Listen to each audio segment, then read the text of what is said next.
क्या कभी आपके साथ ऐसा हुआ है कि आप गहरी नींद में हो और अचानक आपको वो चेहरा दिखाई दे जो अब इस दुनिया में नहीं है, आपके गुजरे हुए माता पिता, दादा दादी या कोई ऐसा प्रियजन। जब वो सपने में आते हैं तो आप जागने के बाद क्या महसूस करते हैं?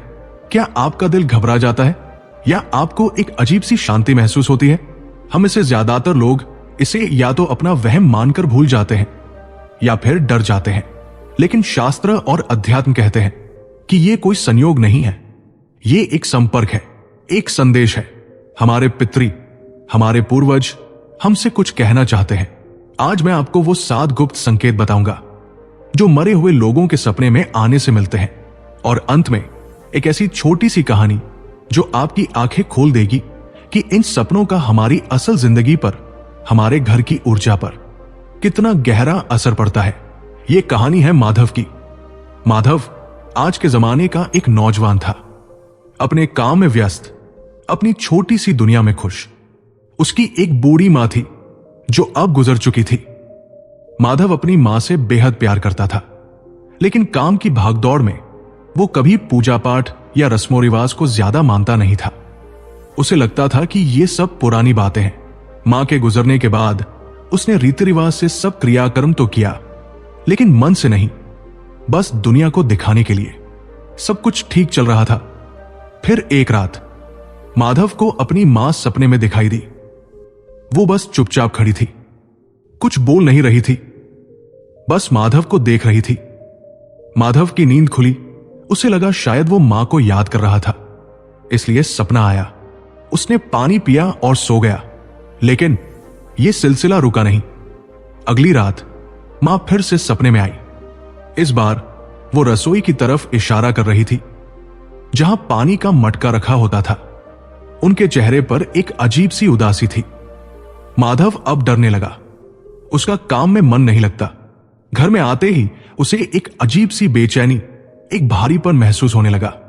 जो काम बनते बनते बिगड़ रहे थे, उसे समझ नहीं आ रहा था कि आखिर हो क्या रहा है। वो अपनी मां से प्यार करता था, पर अब उनके सपनों से उसे डर लगने लगा था।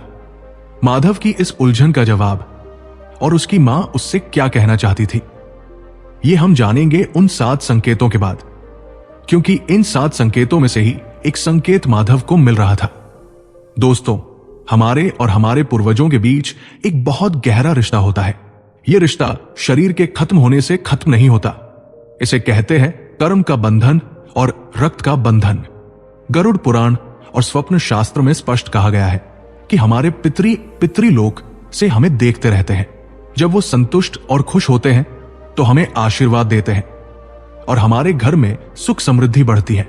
लेकिन अगर वो किसी कारणवश अतृप्त है, दुखी है या हमसे कुछ चाहते हैं, तो वो हमसे संपर्क करने का प्रयास करते हैं। और इसका सबसे आसान रास्ता है सपने। तो अगर आपको भी ऐसे सपने आते हैं तो डरिए मत। ये एक मौका है उनकी बात सुनने का और अपनी भूल सुधारने का। तो चलिए अब उन 7 संकेतों को एक एक करके समझते हैं। ध्यान से सुनिएगा, हर संकेत का एक गहरा अर्थ है।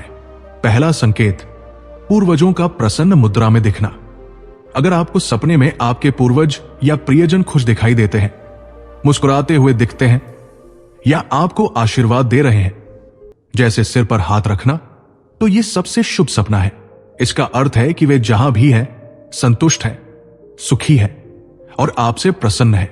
वो आपको यह बताने आए हैं कि हम ठीक हैं, तुम चिंता मत करो। यह सपना आपके जीवन में किसी बड़े अच्छे काम के होने का या किसी बड़ी रुकावट के दूर होने का संकेत भी देता है। आपके घर की ऊर्जा सकारात्मक है। दूसरा संकेत, पूर्वजों का मौन या उदास दिखना। यह वो संकेत है जो माधव को मिल रहा था। अगर आपके पूर्वज सपने में आए लेकिन चुपचाप खड़े रहें, कुछ बोले नहीं, या उनके चेहरे पर उदासी हो, वो रो रहे हों, तो ये एक गंभीर संकेत है। इसका अर्थ है कि वो किसी बात से दुखी है या अतृप्त है। हो सकता है उनकी कोई इच्छा अधूरी रह गई हो, या वो आपके किसी काम से या घर के माहौल से नाखुश है। ये पितृदोष का भी एक लक्षण हो सकता है। वो आपसे मदद मांग रहे हैं लेकिन बोल नहीं पा रहे। तीसरा संकेत, उनका भोजन या जल मांगना। ये सबसे स्पष्ट संकेतों में से एक है।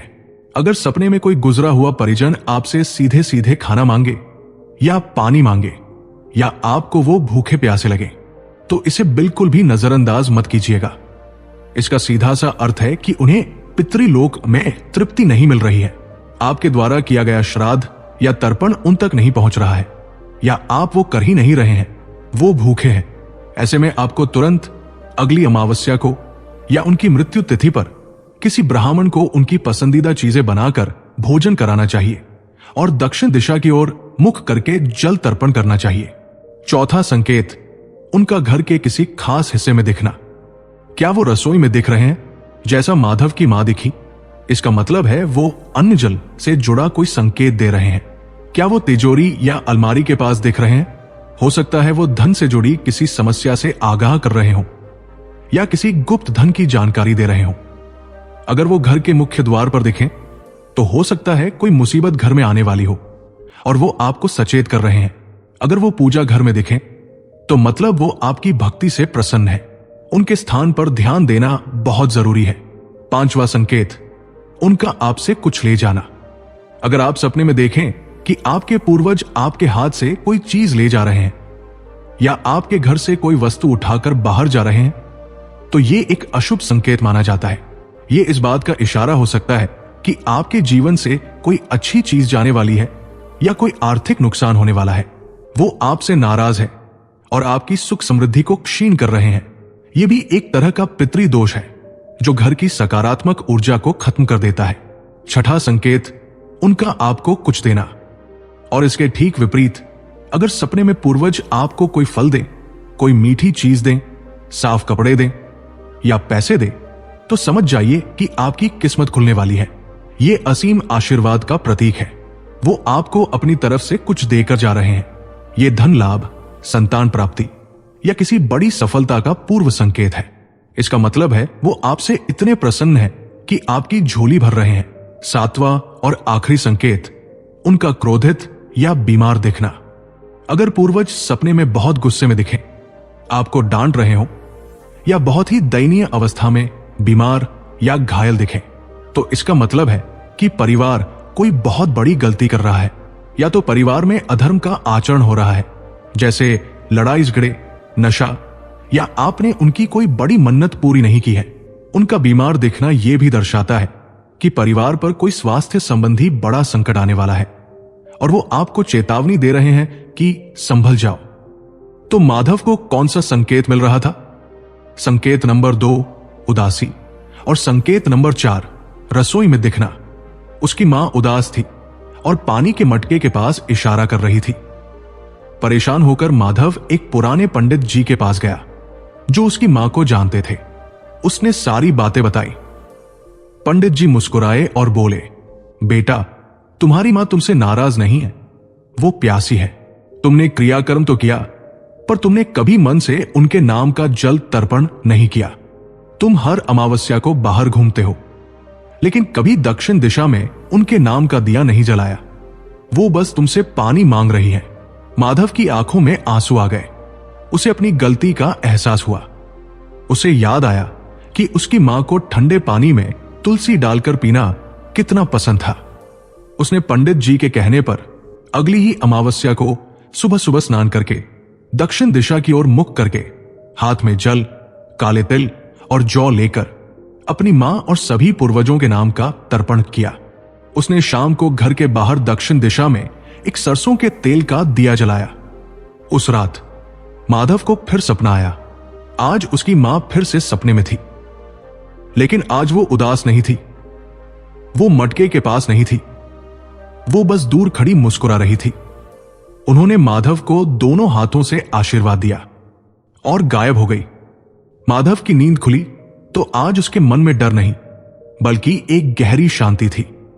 घर का जो भारीपन था वो जैसे धुल गया था। उसके रुके हुए काम धीरे धीरे पटरी पर आने लगे। दोस्तों, माधव की तरह हम सब जिंदगी की दौड़ भाग में अपने जड़ों को सींचना भूल जाते हैं। अगर आपको भी इनमें से कोई भी अशुभ संकेत मिल रहा है तो डरे नहीं। ये 5 सरल उपाय आज से ही शुरू करें। ये उपाय आपके घर की सारी नकारात्मक ऊर्जा को खींच लेंगे और पितरों का आशीर्वाद दिलाएंगे। पहला और सबसे जरूरी उपाय, अमावस्या का तर्पण और दीपदान। हर महीने अमावस्या आती है। यह पितरों का दिन होता है। इस दिन अगर आप पंडित से श्राद्ध नहीं भी करा सकते तो कम से कम अपने घर की छत पर या बालकनी में दक्षिण दिशा की तरफ मुख करके एक लोटे जल में काले तिल मिलाकर पितरों के नाम से तर्पण जरूर करें और शाम को उसी दक्षिण दिशा में एक सरसों के तेल का दिया जरूर जलाएं। ये उन तक रोशनी और जल पहुंचाता है। याद रखिए, दक्षिण दिशा यम और पितरों की दिशा है। इस दिशा में दिया जलाने से पितृ मार्ग प्रकाशित होता है और वो भटकते नहीं हैं। ये छोटा सा उपाय आपके जीवन की बड़ी बड़ी बाधाओं को शांत कर सकता है। दूसरा उपाय, उनकी पसंदीदा वस्तु का दान। अगर सपने में पितृ कुछ मांग रहे हैं या उदास दिख रहे हैं तो याद करने की कोशिश कीजिए कि उन्हें खाने में क्या पसंद था। वो चीज, चाहे वो मिठाई हो, फल हो या पूरा भोजन, उसे श्रद्धा से बनाएं और किसी जरूरतमंद को या किसी पंडित को या गाय को व कुत्ते को उनके नाम से खिला दे। ये अन्नदान उन्हें सीधा तृप्त करता है। सिर्फ भोजन ही नहीं, अगर उन्हें कोई खास वस्त्र पसंद थे तो वैसे वस्त्र भी दान कर सकते हैं। भाव जरूरी है, वस्तु नहीं। जब आप उनके पसंद की चीज देते हैं तो वो महसूस करते हैं कि आपको वो आज भी याद है। तीसरा उपाय, जल का स्थान। ये वास्तु का एक बहुत बड़ा उपाय है।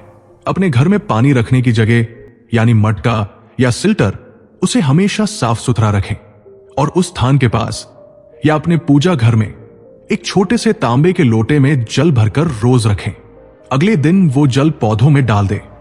मान्यता है कि पितरी घर आने पर जल के स्थान पर जरूर आते हैं। वहां साफ जल देखकर वो तृप्त और प्रसन्न होते हैं। घर के पितरी कोण दक्षिण पश्चिम को कभी गंदा न रखें।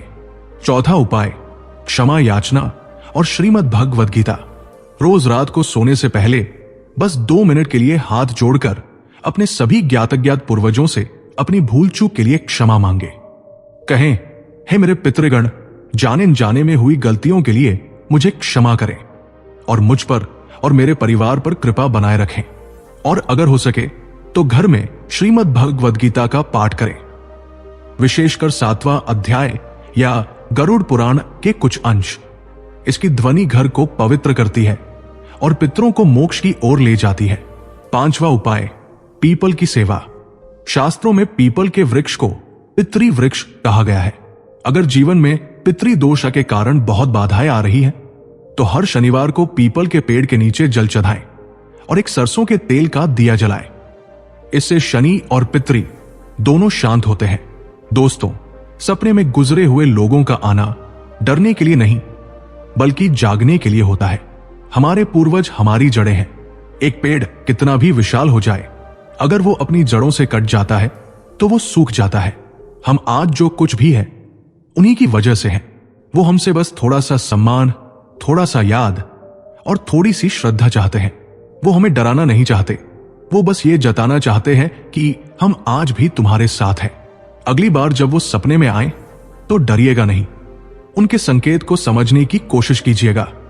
उन्हें अपना प्यार और सम्मान दीजिए और फिर देखिए उनकी कृपा से आपके जीवन के सारे रास्ते कैसे खुल जाते हैं। आपको यह जानकारी कैसी लगी? क्या आपने भी कभी ऐसा कोई सपना देखा है? अपना अनुभव नीचे कमेंट में जरूर शेयर कीजिए ताकि और लोगों को भी मदद मिल सके। अगर यह वीडियो आपके दिल को छू गया हो तो इसे एक लाइक जरूर दीजिएगा और इस ज्ञान को अपने परिवार में शेयर कीजिए ताकि कोई भी अपने पूर्वजों के आशीर्वाद से वंचित न रहे। हमारे चैनल से जुड़ने के लिए सब्सक्राइब बटन जरूर दबाएं। मैं आपके लिए ऐसी ही गहरी, आध्यात्मिक और जीवन बदलने वाली कहानियां लाता रहूंगा। अपना और अपने परिवार का ध्यान रखिएगा। धन्यवाद।